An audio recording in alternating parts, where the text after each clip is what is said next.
mengucapkan Alhamdulillahirrabbilalamin, berselawat kepada Rasulullah dengan ucapan Allahumma salli ala Sayyidina Muhammad wa ala ali Sayyidina Muhammad. Yang sama-sama kita hormati guru kita semua, kiai kita semua, Al-Mukarram, Al-Muhtaram, Kiai Haji Miftah Farid. Selanjutnya Bapak Kapolres beserta jajaran, kemudian Bapak anggota Dewan, Bapak-bapak, ibu-ibu, hadirin hadirat, muslimin muslimat, insyaallah kita semua dimuliakan Allah Subhanahu wa taala. Amin ya rabbal alamin. Kenapa yang banyak ini muslimah? Muslimnya sedikit saja. Karena ternyata sesuai dengan judulnya, peran muslimah dalam dakwah. Jadi banyak suami-suami mewakilkan istrinya saja yang hadir hari ini. Karena judulnya peran muslimah. Kalau sudah disebut dakwah, bayangannya ceramah, khutbah, kultum, mimbar, mikrofon. Ini salah, keliru. Bahwa ceramah itu dakwah, betul. Tapi dakwah bukan ceramah. Betul? Bapak polisi, mereka tidak ceramah, mereka tidak kultum, mereka tidak khutbah, tapi mereka sedang berdakwah. Dengan apa? Dengan seragamnya.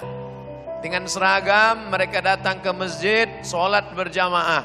Itu sudah dakwah yang luar biasa. Sehingga saya bisa berkata, lihat tuh, polisi aja sholat, kamu baru jadi hansip, udah gak sholat.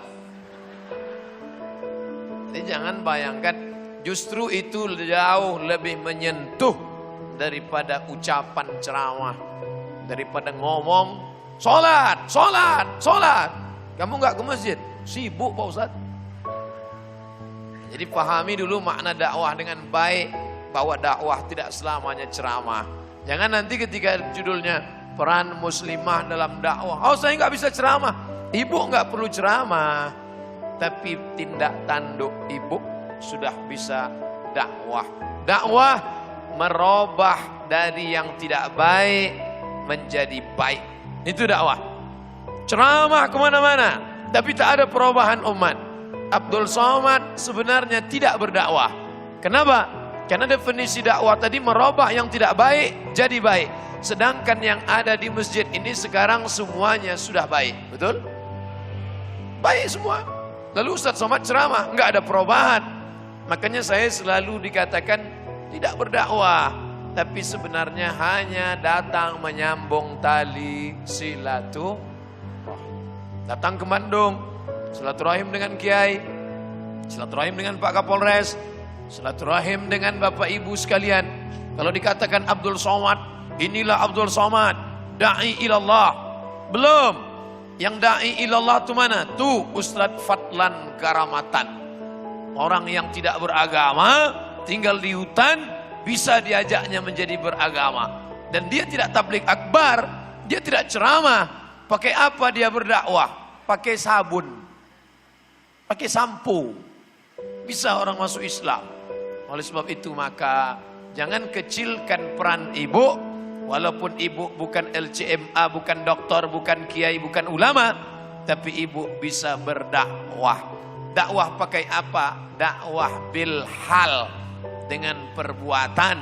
Ibu pakai jilbab panjang, pakai kerudung, menutup aurat, nggak pernah ceramah. Ibu sudah berdakwah. Insya Allah kalau sudah ibunya berjilbab, anak-anaknya juga akan ngikut ibu. Kenapa? Karena air hujan jatuh tidak jauh dari pincuran, buah tidak jatuh jauh dari pohonnya. Kalau ada ibunya berjilbab, anaknya buka aurat, itu gimana Pak Ustadz? Itu buah yang jatuh dari pohonnya ke sungai, dilarikan burung. Gugu ditiru, digugu ditiru. Ibu adalah guru yang luar biasa. Muridnya siapa? Anaknya. Di mana posisi anaknya? Dalam kandungannya. Ibu sudah berdakwah sebelum anaknya lahir. Makanya pesan Pak Kiai ketika ibu datang, Pak Kiai, saya makan gak selera, muntah-muntah ngidam terus. Ini gimana menenangkan hati? Kata Pak Kiai, solawat, banyak-banyak solawat. Man shalla alayya salatan, siapa yang bersolawat 1 kali, sallallahu alaihi biha asyra, dibalas 10 kebaikan. Wa hutat anhu asyara sayiat, ditutupi 10 dosa kesalahan. Wa rufi'at lahu asyara darajat, dinaikkan 10 tingkatan derajat kemuliaan. Lalu ibu yang awal hamil tadi mulai bersolawat. Pak Kiai, ini anak di dalam sudah mulai membesar, apa ayat yang mesti dibaca? Kata Pak Kiai, baca surat Yusuf. Tujuan Kiai menyuruh ibu baca surat Yusuf supaya anaknya memiliki sifat Nabi Yusuf. Walaupun ganteng, diajak berzina, nggak mau karena imannya kuat. Tapi si ibu salah faham, disangkanya kalau baca surat Yusuf nanti anaknya ganteng seperti Nabi Yusuf. Begitu lahir hitam. Komplain sama Kiai, Pak Kiai, kemarin katanya baca surat Yusuf, saya baca bolak-balik petang pagi siang malam, ternyata anak saya nggak ganteng. Pak Kiai senyum, Kiai nggak emosi. Suami sampean mana? Ini suami saya. Ya pantasan. Orang suaminya PKI, pendek kecil hitam. Ya anaknya nggak jauh. Oleh sebab itu maka kapan ibu mulai berdakwah? Abdul Somad mulai ceramah sejak pulang kuliah. Tapi perempuan muslimah dia sudah berdakwah ketika anak dalam kandungan, sudah mengajak anak ke jalan Allah. Sehebat-hebatnya bapak baru berdakwah ketika anaknya lahir. Bapak baru berdakwah ketika anak lahir. Kapan? Azan di telinga anak. Asyhadu an la ilaha illallah. Bapak baru berdakwah setelah anak lahir. Tapi ibu sudah berdakwah ketika anak dalam kandungan. Kira-kira mana yang lebih hebat dakwahnya? Bapak apa ibu? Begitu cara menyenangkan hati ibu-ibu. Saya mohon maaf Pak Kiai, di hadapan Kiai nggak sopan kalau duduk di atas. Di hadapan Pak Kapolres, di hadapan tokoh masyarakat Jawa Barat, tidak sopan duduk di atas. Lalu kenapa Ustadz nggak berdiri? Lebih nggak sopan lagi. Kenapa nggak Ustadz nggak duduk di lantai? Kalau saya duduk di bawah, yang di belakang nggak bisa ngelihat. Ini yang hadir ini semuanya bukan mau dengar ceramah. Ceramah Ustadz Somad sudah banyak di YouTube. Mereka datang mau ngelihat Ustadz Somad itu ada nggak di alam nyata. Jangan-jangan Ustadz ini hoax. Ustadz hoax. Ternyata setelah dilihat, oh, the real of Ustadz. Ini saya jelaskan supaya jangan ada dusta di antara kita. Jangan nanti muncul berita, tiba-tiba muncul di internet gambar saya, lalu gambar Pak Kiai di bawah dibuat lingkaran warna merah. Lalu judul, lihatlah Ustadz yang kurang ajar. Ini fitnah-fitnah ini zaman sekarang luar biasa. Betul? Sebelum muncul, saya jelaskan di awal. Mohon maaf Pak Kiai, mohon maaf alim ulama, mohon maaf tokoh masyarakat. Ini dakwah. Dakwah. Mengajak orang ke jalan Allah Subhanahu wa ta'ala. Tapi yang kita bahas hari ini bukan laki-laki, tapi perempuan. Saya ketemu bapak-bapak. Enggak pakai peci, jaket kulit, pakai celana jeans, tapi rajin pengajian di masjid sop pertama. Saya orangnya suka nanya, penasaran, Pak gimana ceritanya bapak rajin pengajian? Dari gaya bapak sepertinya bukan gaya ustadz, metal, jaket kulit, celana jeans, tinggal pakai helm tulis Grab. Gimana ceritanya bapak hobi pengajian? Ceritanya gini Pak Ustadz. Suatu malam istri saya nelpon, Mas jemput aku ke masjid ya. Pokoknya istrinya suka pengajian. Jemput aku ke masjid ya Mas. Oh enggak, aku lagi sibuk. Pokoknya kamu pulang aja sendiri. Nanti kalau aku dilarikan supir taksi gimana? Oh iyalah biar aku jemput. Ternyata dia takut juga istrinya dilarikan. Akhirnya dijemputlah Pak Ustadz. Sampai ke masjid, saya jemput, dia nggak keluar masjid. Sudah lama nggak keluar. Akhirnya saya masuk ke dalam masjid. Mau marah, kenapa istri saya nggak keluar masjid? Begitu sampai di pintu masjid, saya lihat penceramahnya membuat iman saya bertambah. Terpukau saya Pak Ustadz. Dalam hati saya, ini pasti saya yang dia lihat.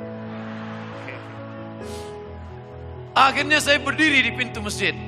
Lama-lama menarik. Lama-lama saya duduk di sop paling belakang. Lama-lama terpukau. Lama-lama saya datang. Besok malam istri saya ngaji. Saya yang ngantar. Dia ngaji, saya ikut. Dia pulang, saya jemput. Saya bawa pulang ke rumah. Akhirnya sekarang saya ngaji di sop paling depan. Tidak pernah istrinya ngajak. Tidak pernah istrinya, Mas ngaji. Kalau nggak ngaji, neraka jahanam. Ternyata lidah belum tentu menyentuh hati, tapi perbuatan. Sentuhlah dia tepat di hatinya, dia akan jadi milikmu untuk selamanya. Oleh sebab itu maka ibu-ibu kalau berdakwah luar biasa. Kenapa? Karena ternyata si bapak yang gaya metal, gak suka pengajian, malah sekarang jadi orang terdepan dan gak pernah absen. Gara-gara apa? Karena istrinya suka pengajian. Sekarang dibalik. Andai istrinya suka nyanyi di karaoke, apa yang terjadi? Berapa banyak suami yang tidak baik menjadi lebih tidak baik. Jadi peran istri, peran muslimah luar biasa. Peran muslimah dalam dakwah. Ibu kalau nggak bisa ceramah, nggak usah paksakan diri. Untuk apa maju ke depan megang mikrofon menggeletar assalamualaikum. Gak perlu ngomong. Tapi action perbuatan yang luar biasa. Ibu punya anak perempuan, betul? Yang belum punya anak mudah-mudahan punya anak. Yang belum menikah mudah-mudahan ditemukan dengan jodoh yang baik, soleh soleha. Yang ngomong amin yang belum nikah. Yang udah gak usah lagi.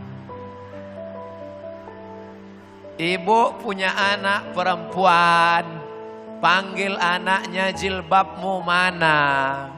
Kenapa pakaiannya sempit? Jalan sama siapa? Pulang jam berapa? Uang yang dikasih kemarin kemana? HP kepakai untuk apa? Paket 4 giga untuk ngelihat apa aja? Pulang sama siapa? Jam berapa? Kunci motor mana? Pergi sama Ketika perempuan berhenti bicara, kiamat sudah terjadi di tengah rumah tangga.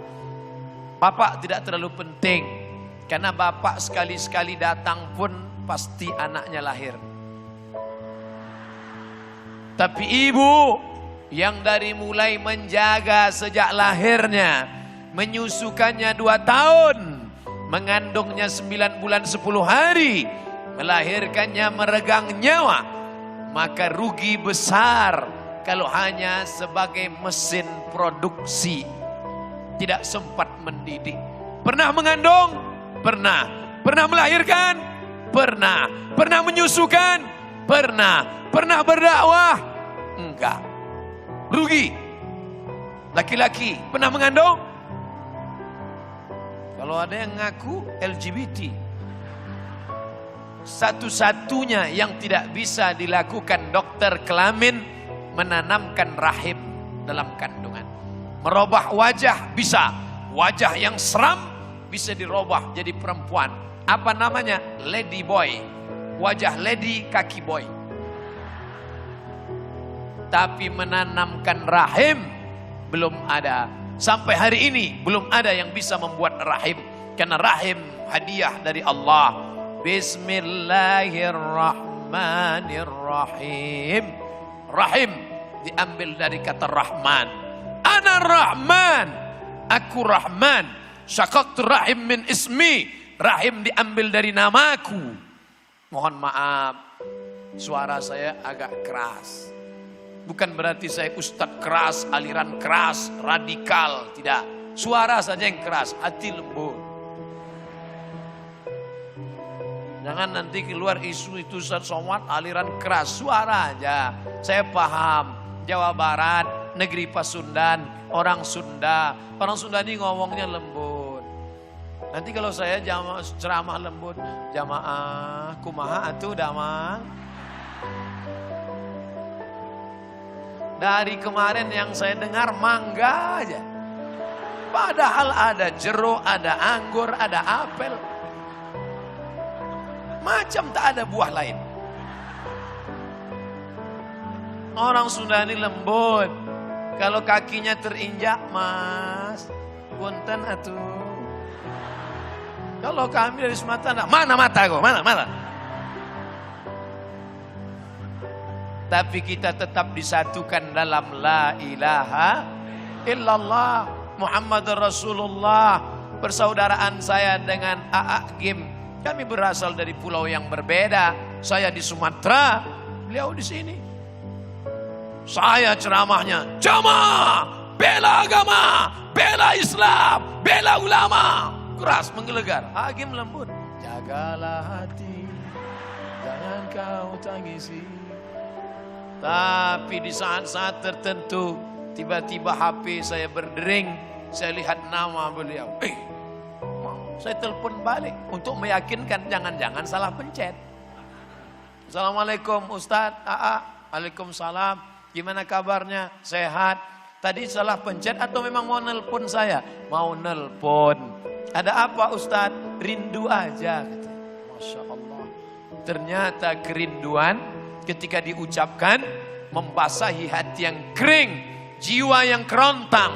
Diucapkan kerinduan. Tapi sesama sahabat. Jangan istri orang ditelepon. Aku cuman bilang aku rindu ya. Melayang nyawa. Perempuan berdakwah dengan suaranya. Dengan suaranya bisa. Berapa banyak laki-laki yang dulu tidak tersentuh dakwah. Kenapa? Karena yang ceramah Abdul Somad.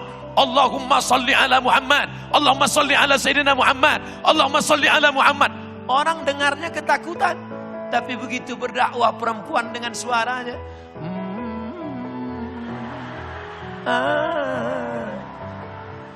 Orang Korea. Ada videonya kan, orang Korea senang selawat. Orang Korea jadi senang selawat. Orang Israel jadi senang selawat. Gara-gara apa? Gara-gara suara yang lembut. Jadi kalau dikatakan, kami ini perempuan Pak Ustadz, kami bisa apa? Sumur, kasur, kubur. Engkau bisa berdakwah saudaraku. Tapi katanya suara perempuan aurat. Suara perempuan itu nggak boleh. Suara yang nggak boleh itu suara mendayu-dayu, mendesah-desah. Sehingga menyebabkan laki-laki yang ada penyakit jadi error. Itu yang nggak boleh. Makanya suara perempuan jangan mendesah-desah, merayu-rayu. Jelas-jelas aja. Apalagi kalau ada telepon salah sambung. Assalamualaikum. Waalaikumsalam. Di mana? Bandung. Bandung mana? Lautan Api. Jadi jangan mendesah-desah. Nanti ada telepon. Assalamualaikum. Waalaikumsalam. Di mana nih? Bandung. Tapi kalau diisi dengan sholawat, diisi dengan nasyid, diisi dengan marawis, diisi dengan barzanji, diba, adhiyaul lami, maka perempuan amat sangat bisa berdakwah. Maka jangan katakan kami perempuan tidak bisa berdakwah. Dulu ketika saya kuliah, ada dosen saya perempuan, namanya Doktor, lupa namanya, Faridah Zamrow. Saya kuliah S2 di Darul Hadis. Darul Hadis, rumah belajar hadis. Syekh kami laki-laki. Nama ketua jurusannya Syekh Rektor, Doktor, Profesor Syekh Ahmad Al-Khamlishi. Tapi ada dosen perempuan, namanya Dr. Faridah Zamrow. Kami di lokal 20 orang. Kami belajar hadis dengan beliau, belajar sirah dengan beliau. Orangnya baik, bersahaja, sopan, jilbabnya panjang, menyentuh hati kami murid-muridnya. Tidak ada larangan karena istri Nabi Muhammad sallallahu alaihi wasallam. bernama Sayyidatuna Aisyah radhiyallahu anha juga mengajar. Perempuan malu bertanya bagaimana cara membersihkan darah haid. Mohon maaf, darah haid. Bagaimana cara membersihkannya ya Rasulullah? Ngomong langsung malu. Tanya kepada Aisyah. Makanya amat sangat penting fikih perempuan. Darah haid, darah nifas, darah wiladah, darah jerawat, darah bisul, darah nyamuk. Gimana cara membahasnya? Perempuan yang mengerti. Makanya dibuat peran muslimah dalam dakwah. Saya nggak bisa ceramah Pak Ustadz, tapi membuat desainer jilbab. Bagus. Jangan sampai jilbab jadi jilbub. Diejek di internet.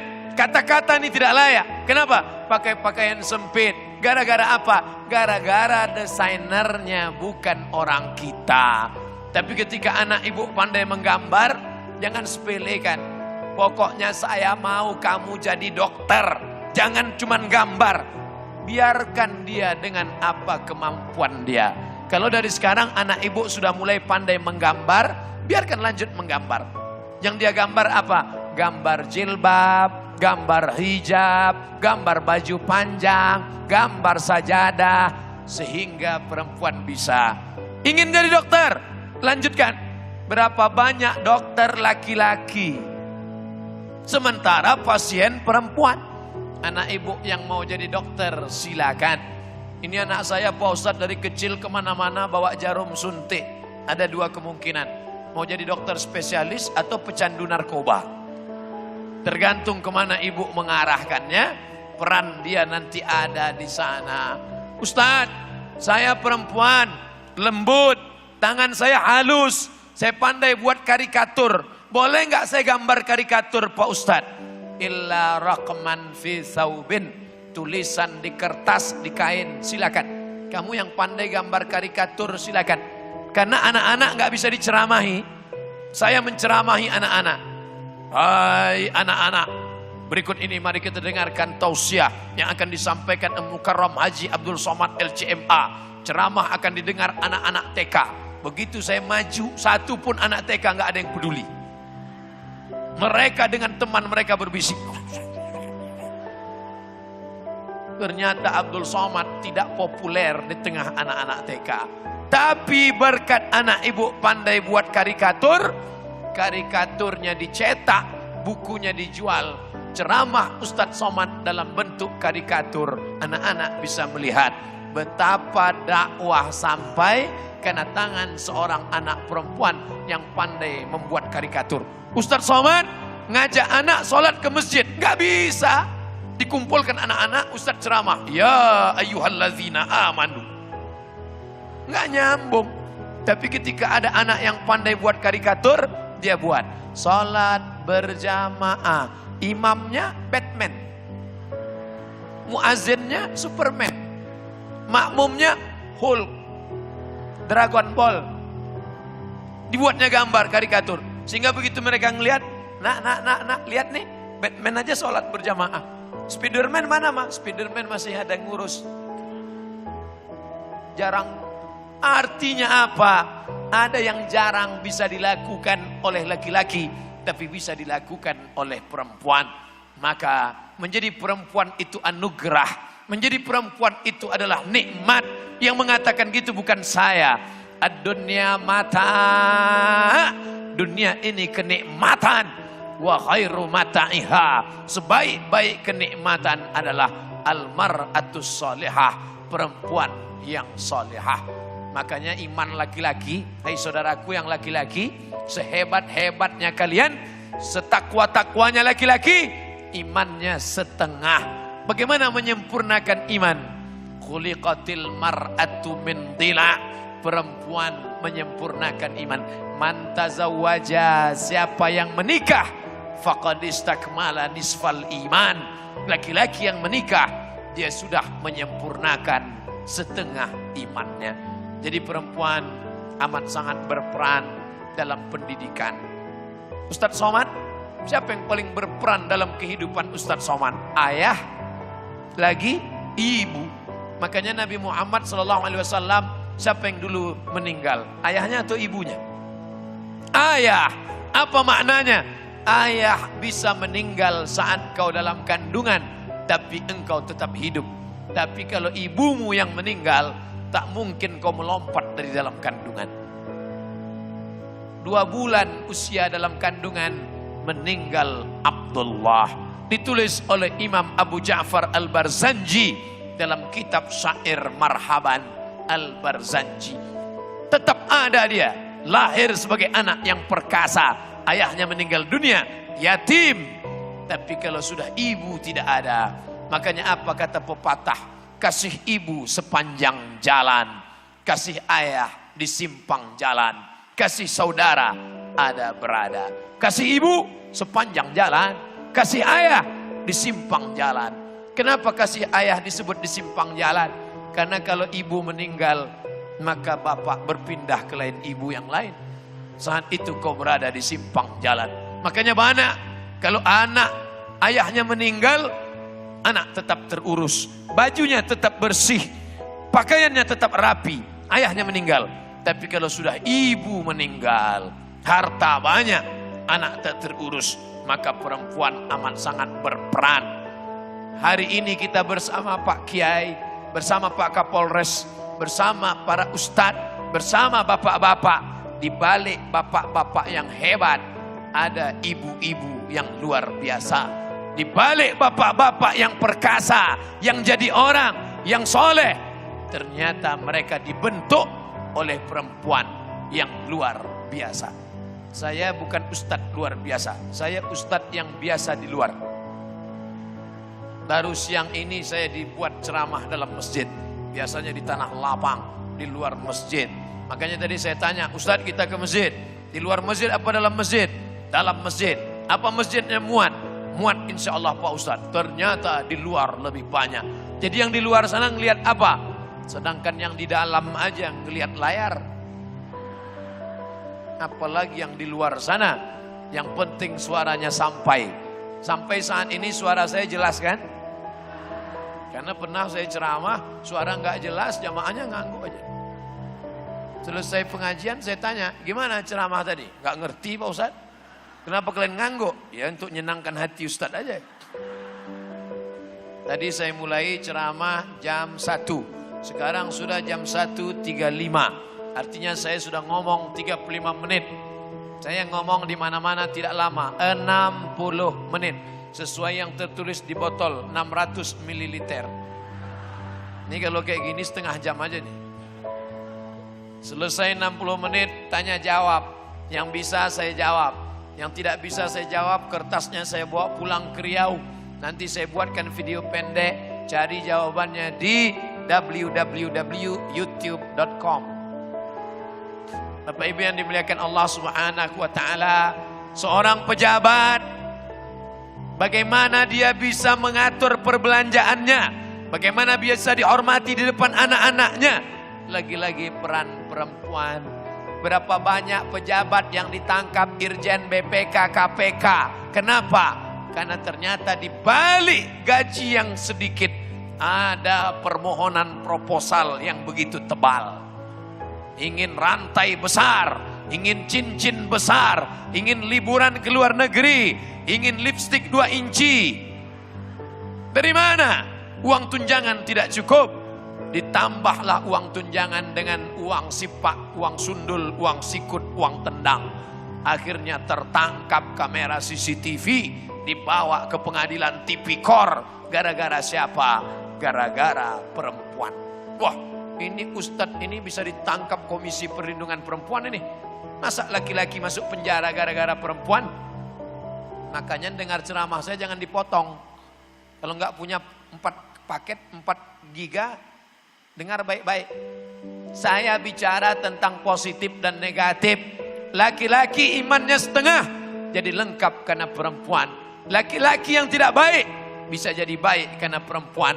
Tapi berapa banyak laki-laki menjadi tidak baik juga karena disebabkan pengaruh perempuan. Itu siapa? Sudah punya persatuan, namanya ISTI, Ikatan Suami Takut Istri. Bapak Ibu yang dimuliakan Allah Subhanahu wa taala, ini amat sangat penting. Perempuan perannya luar biasa. Perempuan mendidik, perempuan mengajar, perempuan mengayomi, perempuan melindungi. Makanya ada ayat tentang tanaman. Wal baladut thayyibu yakhruju nabatuhu bi'izni rabbih. Tanaman yang baik akan mengeluarkan tanaman yang baik. Tanah subur, tanah yang baik, keluar bunga mawar. Bunga mawar dipandang indah, kuntumnya menawan. Ketika kembang harum semerbak dicium, harum luar biasa.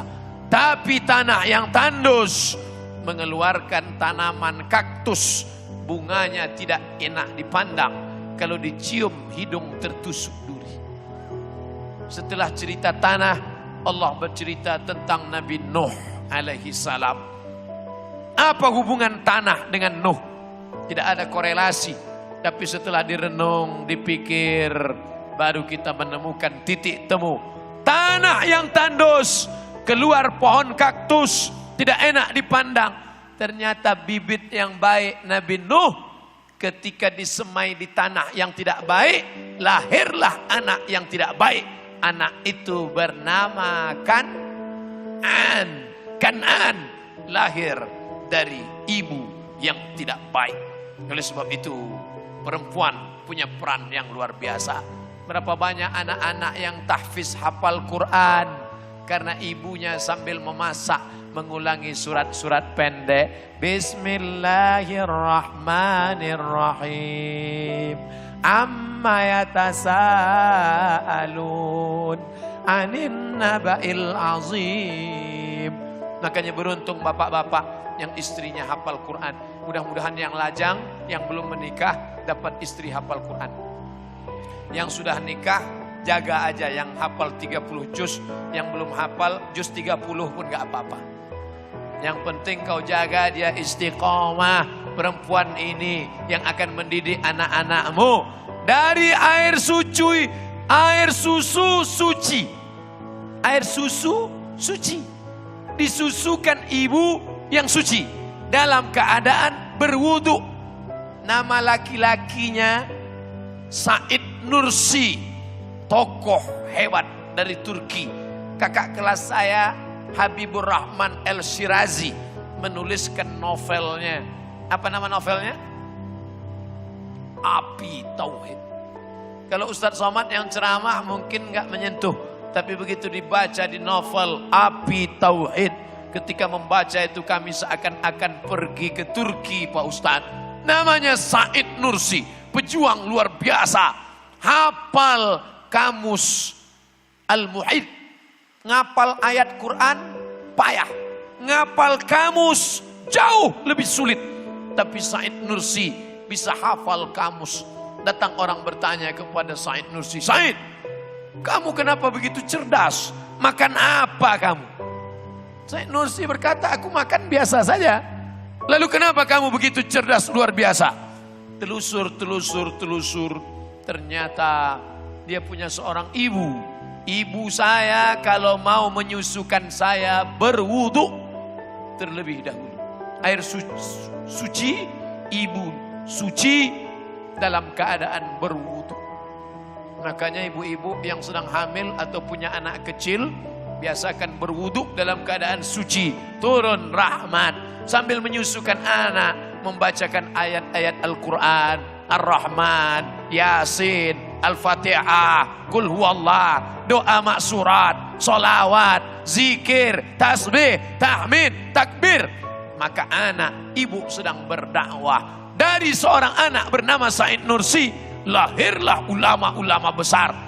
Orang hanya ingat Said Nursinya, tapi orang lupa Said Nursi bisa besar, Said Nursi bisa gagah, Said Nursi bisa perkasa.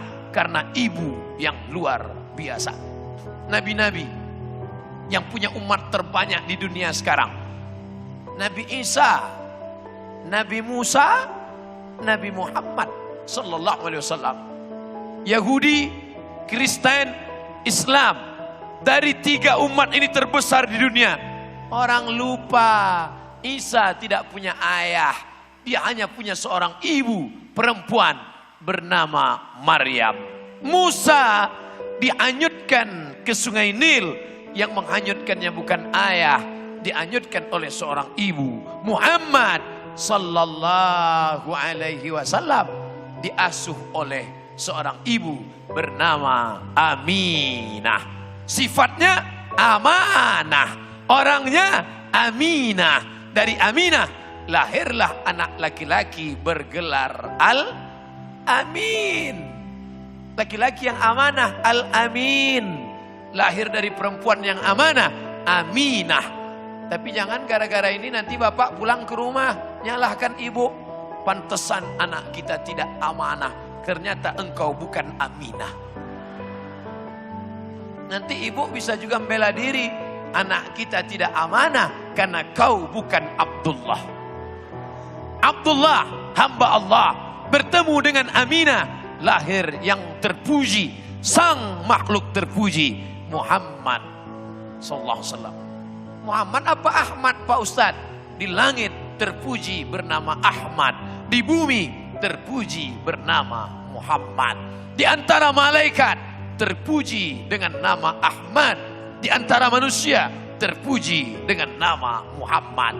Dia Ahmad, dia Muhammad, dia Al-Hashir, dia Al-Aqib, dia Al-Amin, dia Al-Amin, dia Al-Awwal, dia Al-Khatim. Al-Khatimu lima sabak, Nasirul haqqi bil haqq, yahdi ila siratikal mustaqim. Dia Toha, dia Yasin. Jadi namanya banyak. Makanya disebut dalam salawat, salatullah salamullah ala Toha Rasulillah. Salatullah salamullah ala Yasin Habibillah. Toha sallallahu alaihi wasallam, Yasin sallallahu alaihi wasallam, Ahmad sallallahu alaihi wasallam, Muhammad sallallahu alaihi wasallam. Tapi tetaplah dia lahir dari seorang perempuan bernama Aminah. Bapak Ibu yang dimuliakan Allah, Ustadz Kiai Haji Zainuddin MZ, Ustadz sejuta umat almarhum, Ustadz Jeffrey Al-Bukhari almarhum, Ustadz yang masih hidup maupun yang meninggal, mereka dibentuk, dididik sifat ibu turun kepada mereka. Jadi kalau rekaman Kiai Haji Zainuddin MZ didengar orang sekarang, masih kaset, CD didengar, pahalanya ngalir kepada Kiai, tapi orang lupa kepada ibunya juga mengalir, kepada bapaknya ngalir juga. Tapi jangan lupa ibu dapat 3 kali. Man ahakun nas bi husni suhbati, siapa yang paling layak mendapatkan baktiku? Ummuka. Siapa lagi? Ummuka. Siapa lagi? Ummuka. Ibumu, ibumu, ibumu. Siapa lagi ya Rasulullah? Abuka, bapak. Bapak jangan berkecil hati, karena jatah bapak cuma 1, ibu dapat 3. Kenapa ibu dapat 3? Ibu yang mengandung, ibu yang menyusukan, ibu yang melahirkan.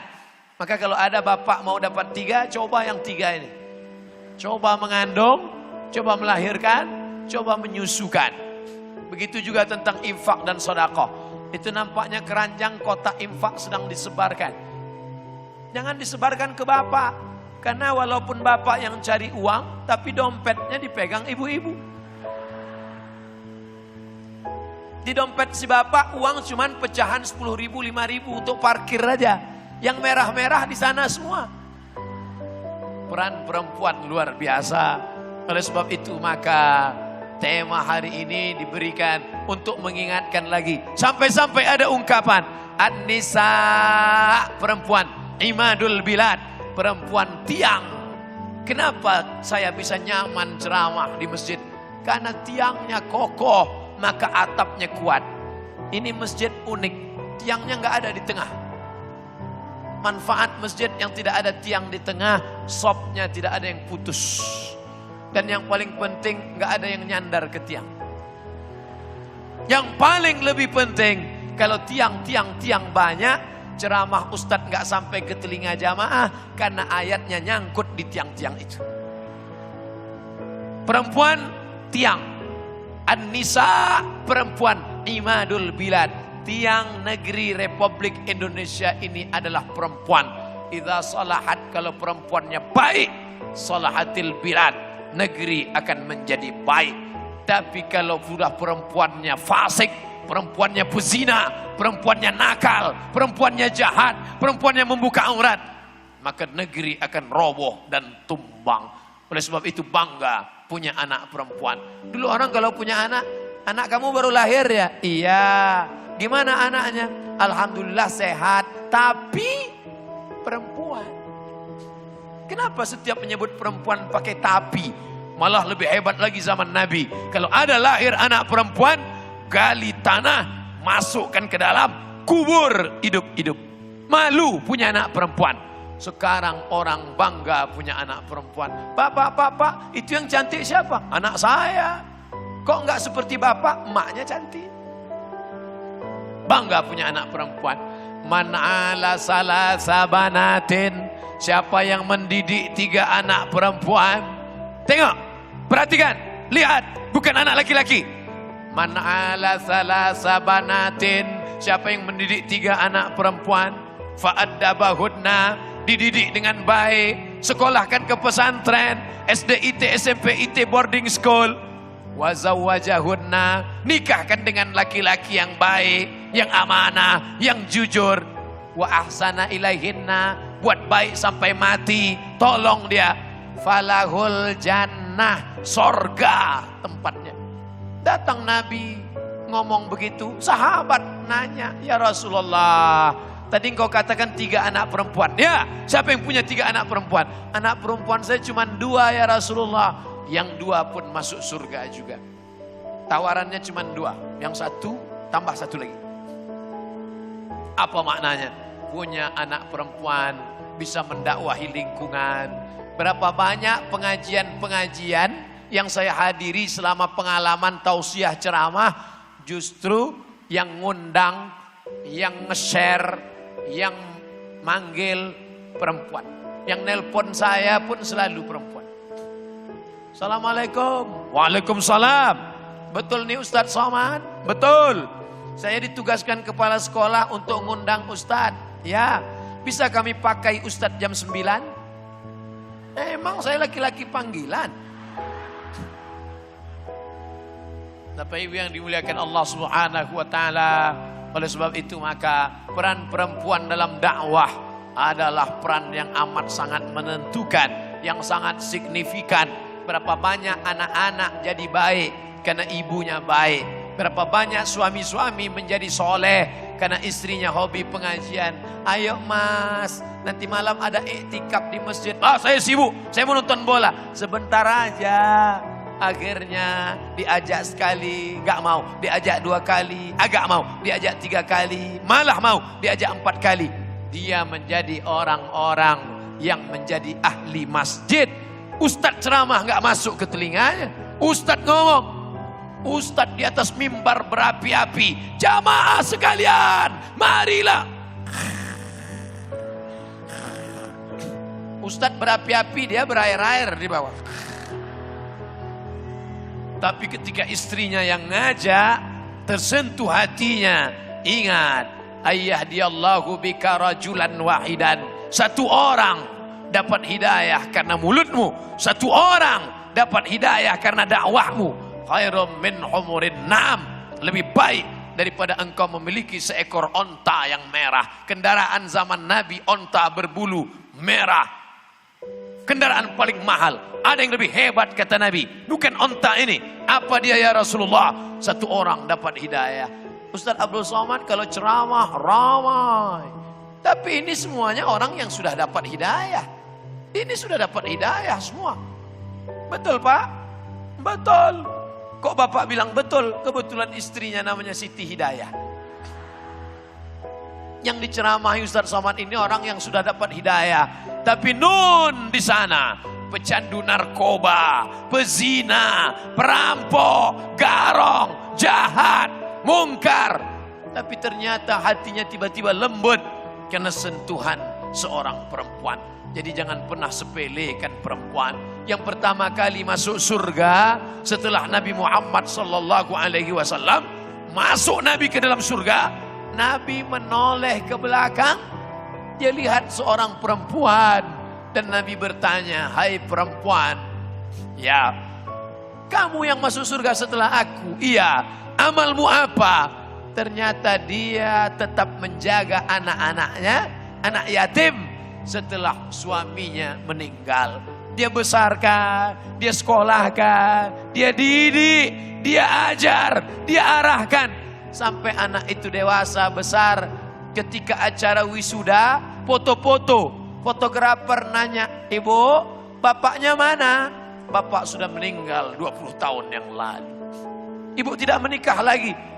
"Papa tidak pernah pergi dari kehidupan kami. Saat bulan puasa seakan-akan dia sahur bersama kami. Saat berbuka seakan-akan dia makan bersama kami. Dan saat wisuda ini seakan-akan dia ada bersama kami." Begitulah hebatnya perempuan. Sudah lama suaminya meninggal, tapi tetap hidup dalam hatinya. Beda dengan laki-laki. Adapun istrinya seolah-olah sudah mati lama. Tapi tidak semua laki-laki begitu. Semua yang di masjid ini baik-baik semua. Amin. Kalau tidak kita aminkan, kita takut dia berubah ke hati.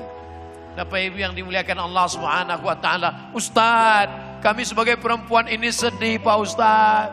Katanya yang paling banyak masuk neraka perempuan.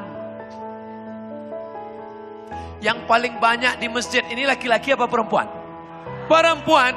Yang paling banyak di luar sana, di mall, di jalan-jalan, menurut sensus penduduk, laki-laki apa perempuan? Perempuan. Makanya masuk akal kalau yang masuk surga itu lebih banyak perempuan. Karena memang jumlahnya lebih banyak. Bukan menyepelekan perempuan. Itu jawaban Syekh Ibnu Utsaimin dari Saudi Arabia. Ketika ada perempuan yang menangis bertanya, "Kami ini katanya banyak masuk neraka." Perempuan di mana-mana banyak. Di masjid banyak, di pengajian banyak, di acara wirid yasin banyak, di dharma wanita banyak. Itu makanya laki-laki boleh banyak perempuan. Tenang.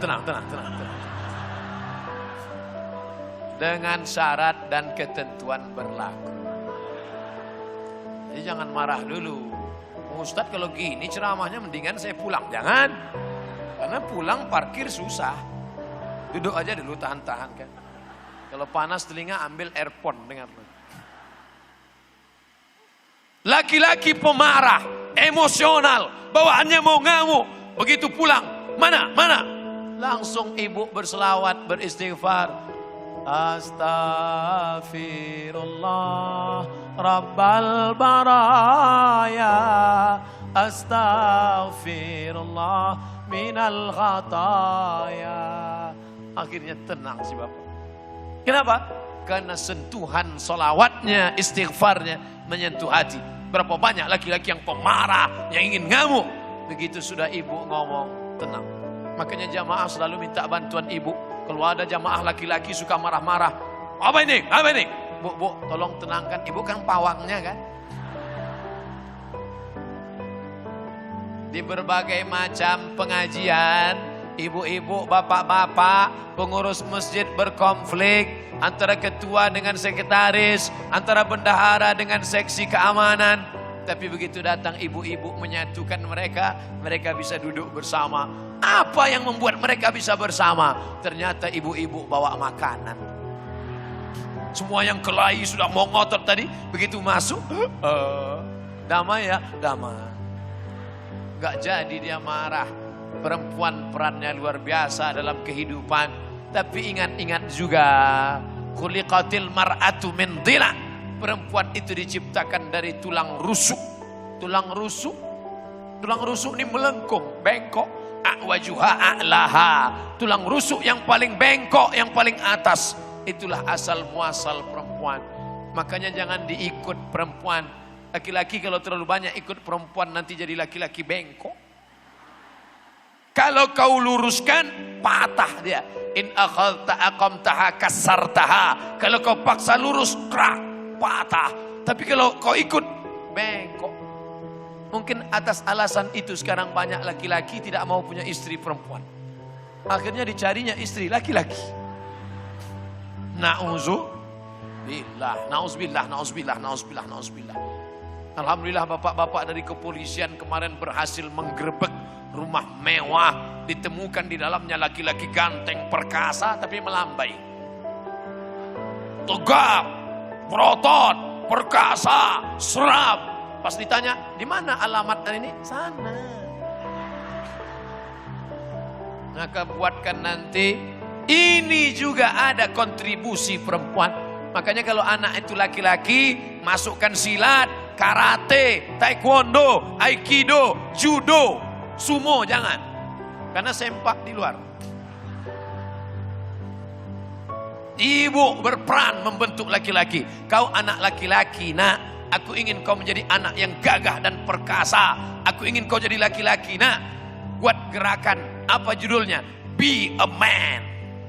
Insya Allah, Bapak anggota Dewan kita siap mengajarkan mereka karate. Ada di hadapan Bapak Ibu semua. Yang mana? Yang paling berotot, itulah dia. Nama gak boleh disebut, menjaga kode etik jurnalistik. Nah, maka ini juga. Jangan anak laki-laki dibelikan boneka Marsha and the Beast, dibelikan Hello Kitty. Ini gak sesuai.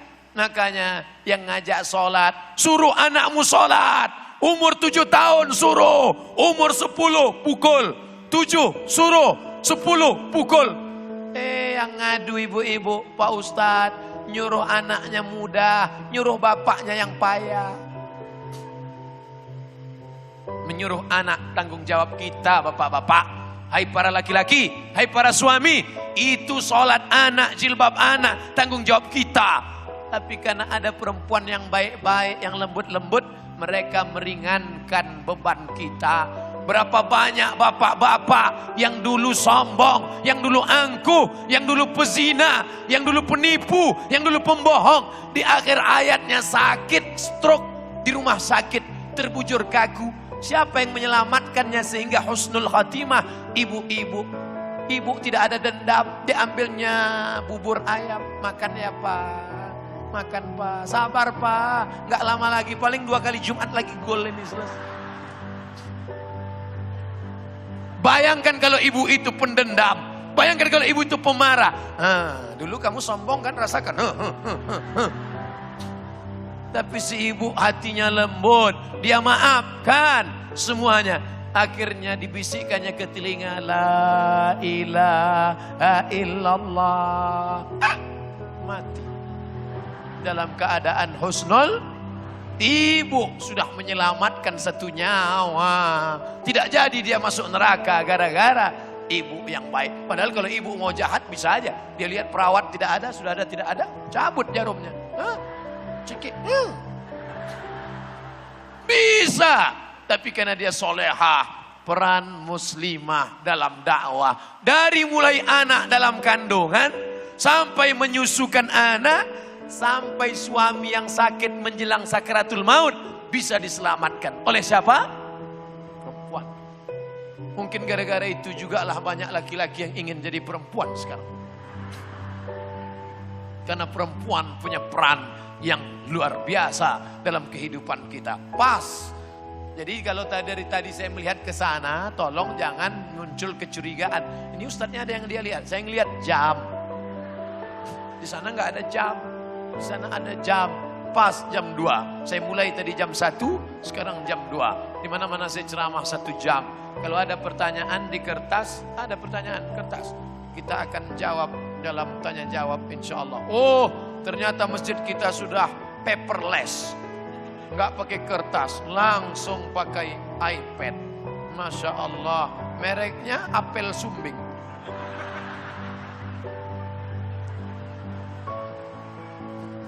Ana baca akhi. Masya Allah, touch screen.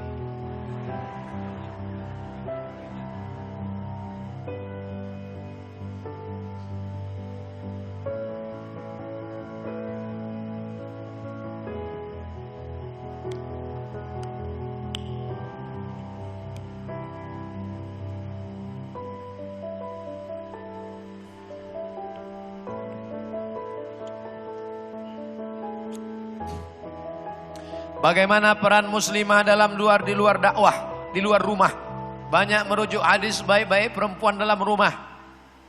Ada sebagian sahabat-sahabat kita mengatakan perempuan dalam rumah saja. Membawa air teh untuk tamu pun tidak. Pokoknya dalam rumah. Yang belanja ke pasar laki-laki, perempuan dalam rumah. Waqarna fi buyutikunna. Hai perempuan, kamu di rumah saja. Quran penjelasannya ada dalam hadis Nabi Muhammad sallallahu. Suatu ketika ada seorang perempuan namanya Asma, pakai hamzah, Asma. Kalau Asma sesak napas. Namanya Asma. Asma saudara kandung Aisyah, anak Abu Bakar Siddiq, lain ibu. Ibu Aisyah Ummu Ruman. Asma menjunjung makanan onta di atas kepalanya. Artinya dia beraktivitas di luar rumah. Lalu kemudian datang Rasulullah sallallahu alaihi wasallam menolong Asma membawa itu pulang ke rumah. Itulah dalil perempuan tetap boleh beraktivitas di luar rumah dengan syarat dan ketentuan berlaku. Pertama, menutup aurat. Kedua, tidak solek-solek jahiliyah. Ketiga, tidak berdua-duaan dengan yang tidak mahram. Keempat, tidak bersuara lemah lembut gemulai mendayu-dayu mendesah-desah. Kelima, mesti izin suami. Dan izinnya memang betul-betul tulus. Karena banyak juga suami mengizinkan istri karena dalam tekanan yang luar biasa. Papa, izinkan mama ya. Kalau enggak. Nah, jadi kalau ada perempuan ngisi pengajian, motivator, ngasih semangat, kursus masak kuliner, bisa. Saya diundang oleh perempuan-perempuan entrepreneur di Medan, Sumatera Utara. Mereka nggak punya kios. Ada yang pandai buat lepat, ada yang pandai buat ketupat, ada yang pandai buat baju, ada yang pandai buat bantal. Lalu dia buat rumahan, dijual melalui website, melalui online. Bisa, kenapa nggak bisa? Selama tidak mengganggu kewajibannya sebagai ibu rumah tangga. Jadi tidak ada halangan. Katanya perempuan lebih baik di rumah, nggak usah ke masjid. Masjid Nabawi ada pintu namanya Babun Nisa. Untuk apa ada pintunya kalau nggak ada perempuannya? Nabi kalau meluruskan shaf, sebaik-baik shaf laki-laki di depan, sebaik-baik shaf perempuan di belakang. Itu maknanya apa? Ada perempuan di masjid. Seandainya perempuan nggak ada, pasti kata Nabi, sebaik-baik shaf laki-laki di sini, yang perempuan pulang ke rumah. Menunjukkan perempuan ada dan berperan. Ketika hijrah dari kota Makkah menuju kota Madinah, yang tidur di tempat tidur Nabi Ali bin Abi Thalib, yang menjaga Nabi di atas Abu Bakar Siddiq, yang membawa makanan Asma. Artinya perempuan berperan. Siapa yang mengatakan perempuan tidak ada peran? Lalu yang mengatakan hadis perempuan di rumah tidak boleh ke masjid, kalau terjadi fitnah di Palestina. Di Palestina tidak boleh perempuan ke masjid, nanti ditangkap tentara Israel. Tapi di Bandung ada tentara Israel di bawah pohon sana? Tidak ada. Kalau ada tentara Israel sudah ditangkap Pak Kapolres. Dua, bagaimana jika satu organisasi bercampur ikhwan akhwat? Apakah itu tetap ikhtilat? Harus bagaimana seorang muslimah memposisikan diri, sedangkan ada kebutuhan dakwah untuk berkumpul dengan ikhwan akhwat membahas program dakwah. Dulu kami memahami ikhtilat itu nggak boleh campur laki-laki perempuan dalam satu ruangan. Makanya mengundang seorang guru besar dari Al-Azhar waktu masih di Kairo. Jadi yang di ruangan itu laki-laki semua. Yang perempuan kami masukkan ke dalam kamar, lalu ditinggalkan satu speaker. Perempuan dalam kamar, kunci pintu, speaker. Kuncinya di bawah. Laki-laki di luar. Pas pengajian, syekh yang dari Azhar nanya, "Fan, banat, talibat, Perempuan mana? Perempuan di kamar Syekh, nggak boleh ikhtilat. Syekh senyum. Bukan gitu kata dia. Tetap dalam satu ruangan, yang laki-laki di depan, yang perempuan di belakang. Sehingga yang perempuan nggak bisa lihat laki-laki. Ibu nggak bisa lihat bapak, kalaupun ngelihat tengkuknya doang. Bapak nggak bisa lihat ibu, karena di belakang. Saya bisa. Tapi jauh, nggak terlalu dekat. Ini jauh, nggak terlihat. Nggak terlalu bisa dibedakan mana nenek-nenek, mana anak gadis, sama aja. Jadi makna ikhtilat itu adalah, nanti adik-adik kebetulan ormas, organisasi sosial kemasyarakatan, laki-laki di depan, perempuan di belakang. Acara rapat, gitu. Jangan berhadap-hadapan. Apalagi yang ngajar tajwid berhadap-hadapan.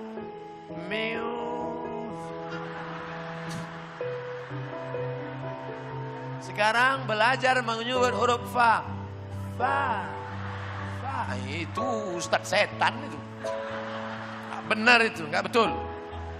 Jadi tetap dijaga, jangan sampai ikhtilat, jangan sampai rusak niat, jangan sampai rusak hati. Boleh ngobrol tapi lihat bawah.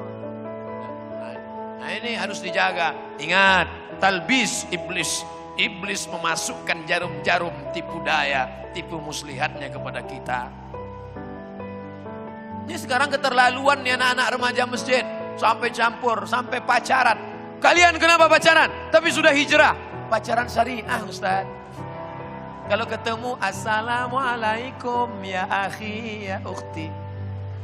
3 bulan pertama ya akhi ya ukhti. 3 bulan yang kedua, ummi abi. 3 bulan ketiga, almarhum almarhumah. Apa ini?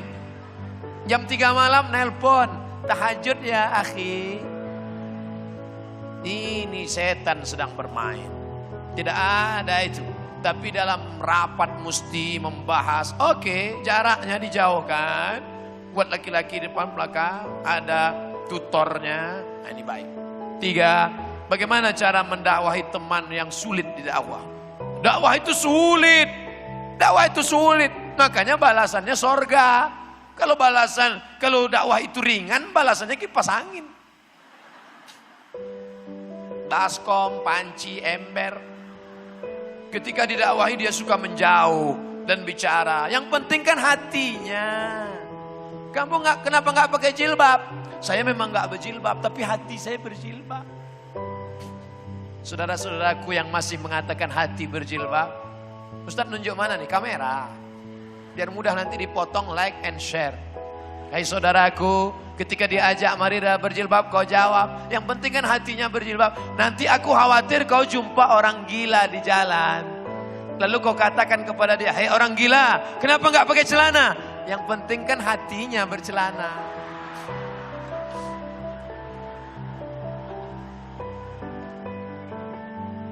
Idza sadaqal azmu wa dhahas sabilu. Kalau tekadmu benar, maka jalanmu akan lapang. Bagi orang yang suka memancing, bagi dia ikan yang ada di depan mata tidak menarik. Pak, ini ada ikan, enggak menarik. Yang menarik itu apa? Nyari cacingnya, nyari jangkriknya, nyari ikan kecilnya, nyari kelabangnya, ditusuk pakai pancing, dibawa nyewa speedboat ke tengah laut, mancing di tengah laut. My trip, my adventure. Life is struggle. Begitu juga dalam dakwah. Bagi orang yang dakwahnya seperti ini, bagi dia Ustadz Somad itu tidak menarik. Karena ceramahnya dalam masjid. Tapi ada yang menarik bagi dia. Dia pergi ke terminal, menemui preman-preman yang bertato, pakai ular kobra, tatonya dia pukul. Hey bro, emang mati bawa kobra? Itu bagi dia. Bagi dia melihat orang yang minum khamar, melihat orang yang bercandu narkoba, ini membangkitkan adrenalin dakwah. Nah, jadi tidak semua kita pukul rata. Dakwah ini sulit. Justru bagi mereka masuk ke hutan, naik perahu, mendakwahi suku pedalaman, itu petualangan yang luar biasa. Jadi engkau baru ketemu yang begini, sulit kau masuk surga. Di tempat kerja saya dilarang menggunakan hijab syar'i Pak Ustadz. kita berdoa kepada Allah, mudah-mudahan terpilih anggota legislatif yang mengeluarkan peraturan daerah supaya seluruh perusahaan membenarkan hijab bagi pekerja-pekerjaannya. Siap bela hijab, siap bela ulama, siap bela Al-Quran. Takbir. Itu untuk menghilangkan ngantuk. Ini jam genting, jam segini. Habis makan siang, kata pepatah Melayu, kalau sudah tegang urat perut, kendur urat mata. Urat perut kan tegang, mata.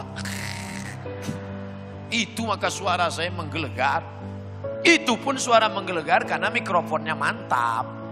Kalau mikrofonnya pas-pasan, siap bela. Mana bisa? Saya ustadz, ceramah di masjid, di musola, pakai jilbab, pakai hijab. Keluar dari masjid dia kerja di perusahaan, pimpinan perusahaannya melarang pakai hijab. Bapak-bapak dari kepolisian punya pistol, punya kekuasaan, tapi dia perlu payung. Polisi tidak bisa menangkap pengusaha yang melarang pakai jilbab karena tidak ada payung hukumnya. Yang buat payung hukum siapa? DPR. Yang milih DPR siapa? Kita. Makanya yang sudah pakai hijab, yang sudah ngaji, yang sudah ke masjid, nyoblos, jangan golput. Betul? Kenapa naik DPR yang tidak peduli hijab? Kenapa bisa DPR yang tidak peduli Islam naik? Karena yang sholat, yang pakai jilbab nggak nyoblos, LGBT nyoblos, aliran sesat nyoblos, yang nggak sholat nyoblos. Maka jangan heran naik pecandu narkoba, karena yang milih orang sakau. Salah ceramah saya? Tidak. Saya nggak ada nyebut partai, nggak ada nyebut nama, nggak ada nyebut nomor, nggak ada nyebut golongan. Yang tersinggung siapa? Pecandu narkoba. Yang tersinggung siapa? LGBT. Ustaz nggak takut kalau mereka nanti ngamuk. Ngapain takut? Semua ramai di sini bela saya. Pasukan mak-mak garis keras. Siap membela. Apa yang ditakutkan? 4. Adakah kisah zaman Rasulullah, muslimah yang ikut berdakwah, berjihad bersama Rasulullah? Kata Nabi, nanti kalau ada yang sakit, yang terluka, letakkan di kemah Rufaidah. Kemah Rufaidah siapa? Kemah perempuan mujahidah fi sabilillah. Mereka ikut jihad bersama Rasulullah SAW. Tapi di mana mereka? Di kemah. Suatu ketika kafir musyrik datang mengendap-endap. Laki-laki tidak ada. Dia datang ingin mengintip ke dekat kemah. Akhirnya apa? Dia ambil tiang kemah. Dia tusukkan ke laki-laki musyrik. 6 orang mati di tangan seorang mujahidah. Kira-kira kuat gak tenaganya itu? Luar biasa. Orang Arab Quraisy itu perempuannya besar, tangannya tegap. Saya sendiri melihat dengan mata kepala saya. Tapi bukan waktu jihad. Waktu dia menarik kerah suaminya. Ya. Orang Arab itu tenaganya besar, luar biasa. Padahal suaminya tegap 70-80 kilo. Kalau sempat saya remuk mungkin. Hancur. Jadi kalau dikatakan apakah perempuan zaman Nabi itu tidak ikut? Mereka ikut menyiapkan makanan di kemah. Ada yang sakit. Mereka berperan dalam jihad. Dalam hijrah, peran yang luar biasa. Asma binti Abi Bakar radhiyallahu anha. Bagaimana hukumnya muslimah menyanyi lagu religi? Barakallah lakuma wa baraka alaikuma. Kira-kira ada nggak yang bersahwat laki-laki mendengar lagu itu? Ya asyiqal Mustafa abshir binailil muna. Ya asyiqal Mustafa, wahai engkau perindu Nabi Muhammad, abshir binailil muna. Engkau dapat kabar gembira karena engkau akan mendapatkan semua yang kau inginkan. Solawat Maulaya salli wa sallim daiman abada ala habibika khairil khalqi kullihim. Apa salahnya? Suara perempuan tidak boleh karena membangkitkan syahwat. Lagu-lagu maksiat. Kan ku cium bibirmu dengan bibirku oleh bibirnya. lagu zina, lagu cinta satu malam, lagu kumpul kebo, lagu diciptakan orang sesuai dengan apa isi otak kepalanya. Lagu diciptakan sesuai dengan keadaan kondisi. Bengawan Solo. Kenapa keluar lagu Bengawan Solo? Karena Gesang sedang melihat tepian Bengawan Solo, maka dia buat. Kira-kira lagu cinta satu malam itu siapa yang buat?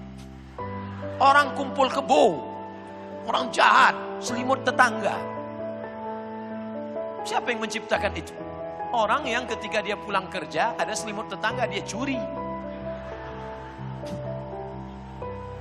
Lagu menceritakan tentang apa yang ada di kepala penciptanya.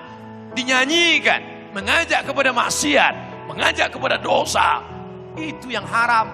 Tapi kalau religi yang baik, mengajak kepada sholawat, mengajak kepada nikah, mengajak kepada jihad, maka adik-adik perempuan, cuman kadang ibu-ibu yang punya grup rebana, lagunya biasa aja, lipstiknya yang luar biasa. Pertanyaan kelima. Sekarang dalam fenomena hijrah biasanya ngikuti komunitas. Bagaimana menyikapi hal tersebut dikaitkan dengan hadis 73 golongan. 73 golongan Islam. Nasrani 72. Yahudi 71. Ini bukan angka nominal. Karena setelah dihitung Yahudi Nasrani lebih 73. Lalu apa makna 71, 72, 73? Islam terpecah lebih banyak daripada sekte dalam Yahudi dan Nasrani. Ada Khawarij, ada Murji'ah, ada Syiah, ada Mu'tazilah, ada Qadariyah, ada Jabariyah, ada Hasyawiyah. Pokoknya banyak sekali. Tapi yang selamat satu, Ahlus Sunnah wal. Tapi ini bukan ormas. NU, Muhammadiyah, Perti, Persis, Al-Wasliyah. Ini semua Ahlus Sunnah wal Jamaah. Maka kita berbeda ormas ya enggak apa-apa selama Ahlus Sunnah wal Jamaah. 7. Saya tunarungu. Apakah zaman Nabi ada sahabat yang tunarungu? Saya nonton Ustadz di YouTube atau Ustadz di TV tapi tidak ada teks untuk tunarungu. Oh kawan-kawanku, saudara-saudaraku yang pandai bahasa isyarat, tolong buatkan teks untuk tunarungu, ceramah-ceramah Ustadz Abdul Somad. Dalam dunia, dalam berita-berita di TV sudah ada untuk saudara tunarungu. Di pesawat kita lihat TV untuk mengetahui bagaimana nanti ladies and gentlemen, all of our passenger. Semua penumpang di pesawat ada di sana. Nanti kalau terjadi kebakaran maka lari ke pintu. Ada semua. Tapi untuk ceramah kenapa tidak ada? Nah, bagaimana mereka menikah? Mereka pakai tulisan. Bagaimana mereka tolak cerai? Mereka bisa pakai tulisan atau pakai bahasa isyarat. Tapi mereka tetap mukallaf. Wajib sholat, wajib puasa. Tapi dia tidak bisa baca Fatihah. Dalam hati dia baca Fatihah. Ad-darurat tubihul mahzurat. Kondisi darurat, kondisi terkondisikan, maka dia tidak dapat untuk mengikuti. Kira-kira sahabat Nabi itu apakah semuanya sehat walafiat? Sahabat Nabi ada yang pincang, sahabat Nabi ada yang bisu, sahabat Nabi ada yang tuli, sahabat Nabi mereka manusia biasa sama seperti kita. Berapa jumlah sahabat Nabi itu Pak Ustadz? Yang ada biografinya 12.000 orang. Tapi jumlah total seluruhnya 124.000 orang. Begitu kata Imam Al-Auza'i. Saking banyaknya sahabat Nabi tersebar. Yang terakhir meninggal namanya seorang sahabat bernama Anas bin Malik di kota Basrah, Irak sekarang. Itu yang terakhir meninggal di Basrah. Sedangkan yang terakhir meninggal tahun 100 di kota Makkah Al-Mukarramah. Ustadz, doa seorang istri terhadap suami yang sudah meninggal sampai apa enggak sampai? Mengingat amalan yang sampai cuma 3. Saya lewat di makam. Ini ada pemakaman. Lewat di makam saya bacakan doa. Assalamualaikum ya ala diyar minal mu'minin wa inna insyaallah bikum lahikun yarhamullahu mustaqdimina wal mustakhirin. Nas'alullah lana wa lakumul afiyah. Doa saya sampai apa enggak sampai? Sampai. Seandainya doa enggak sampai, ngapain diajarkan doa ziarah kubur? Walaupun kita tidak kenal dengan dia. Saya lewat di pemakaman di Bandung, enggak bukan keluarga saya. Doanya tetap sampai. Siapa bilang tidak sampai? Doa ibu kepada almarhum suami sampai. Doa bapak kepada almarhumah istri sampai. Tapi katanya yang sampai cuma 3. Iza mata ibnu Adam. Kalau anak Adam mati, amalnya putus kecuali 3. Shadaqatun jariyah, ilmun yuntafa'u bih, waladun salihun. Ini bukan batasan, ini penjelasan. Amal Abdul Somad putus. Amal Abdul Somad putus. Abdul Somad sholat duha. Setelah Abdul Somad mati, Abdul Somad sudah mati, bisa sholat duha? Putus. Abdul Somad baca Yasin. Setelah meninggal dunia, putus. Tapi ada amal Abdul Somad yang tetap mengalir. Abdul Somad sedekah semen, bangun masjid. Mengalir apa enggak mengalir? Mengalir. Ilmu Abdul Somad ceramah, direkam, diupload, didengar orang, diamalkan ibu-ibu. Mengalir apa enggak mengalir? Mengalir. Amal Abdul Somad. Yang ketiga anak. Anak Abdul Somad itu amalnya. Saya enggak paham Pak Ustadz. Sedekah amal saya? Ya. Ilmu amal saya? Ya. Anak kok amal Ustadz? Gimana jelaskannya ya? Anak saya itu amal saya. Seandainya istri saya cuma saya lihat, bisa istri saya hamil? Enggak kan? Amal saya itu sudah putus, tapi tetap mengalir. Itulah makna yang mengalir 3. Tapi bukan berarti batasan yang mengalir cuma 3. Bisa dipahami?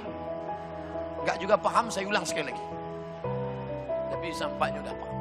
Kalau enggak juga paham berarti kurang cairan. Dehidrasi. Orang kurang cairan memang susah nangkap.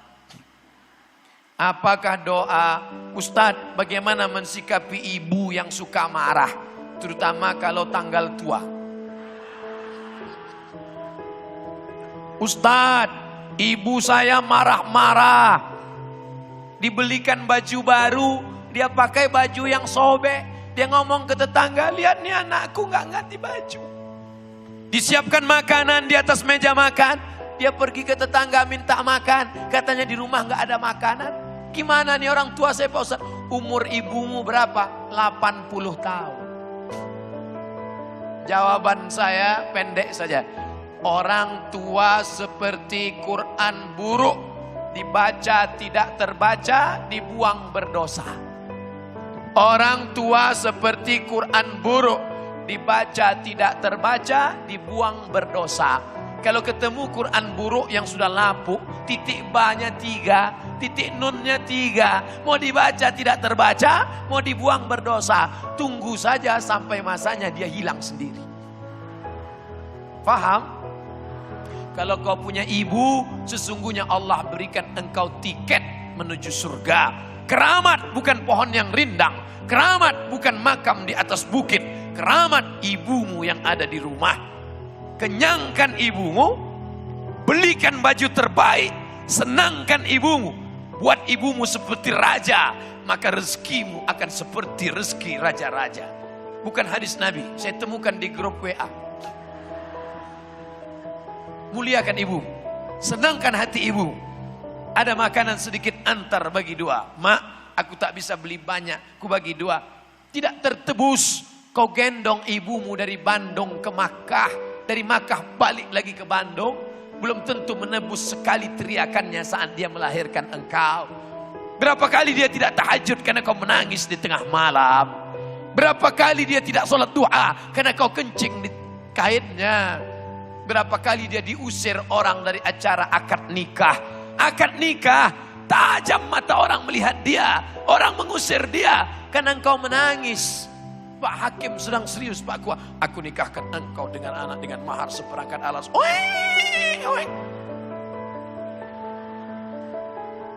Bisa kau tebus itu sekarang? Tidak bisa. 5 tahun engkau dibesarkannya. 5 hari kau tak sanggup menjaganya. 5 5 anak bisa dibesarkannya, 5 anak tak sanggup merawatnya. Ingat, ada dosa. Kalau kau minum khamar, mungkin di dunia kau senang, di akhirat baru dapat balasannya. Kalau kau berzina, mungkin di dunia kau senang, nanti balasannya. Tapi ada dosa, kalau kau lakukan, di dunia kau dapat, di akhirat kau dapat juga. Apa dia? Durhaka kepada orang tua. Jangan sampai durhaka. Kau jaga ibumu, kau jaga keluargamu. Mudah-mudahan kita termasuk orang yang berbakti pada orang tua, insya Allah.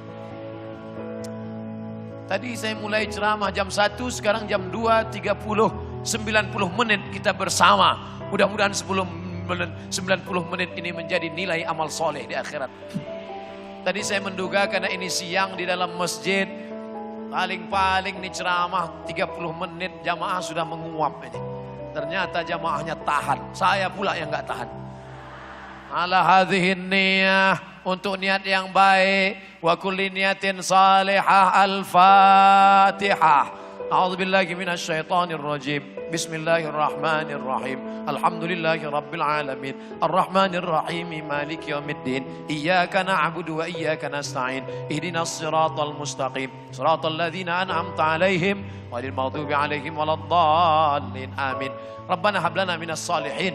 Jadikan anak kami anak-anak yang saleh dan salihah. Allahumma ja'al abna'ana wa banatina min hufazil Quran wal hafizat. Jadikan mereka para penghafal Quran ya Allah. Allahumma balligh maqasidana, sampaikan segala maksud niat tujuan baik kami ya Allah.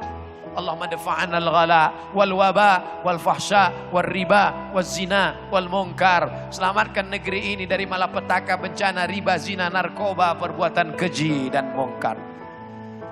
Allahumma ansur ikhwanana al-musabina fi Donggala, Palu, Lombok. Tolong saudara kami sedang terkena musibah di Palu, di Lombok, di Donggala ya Allah.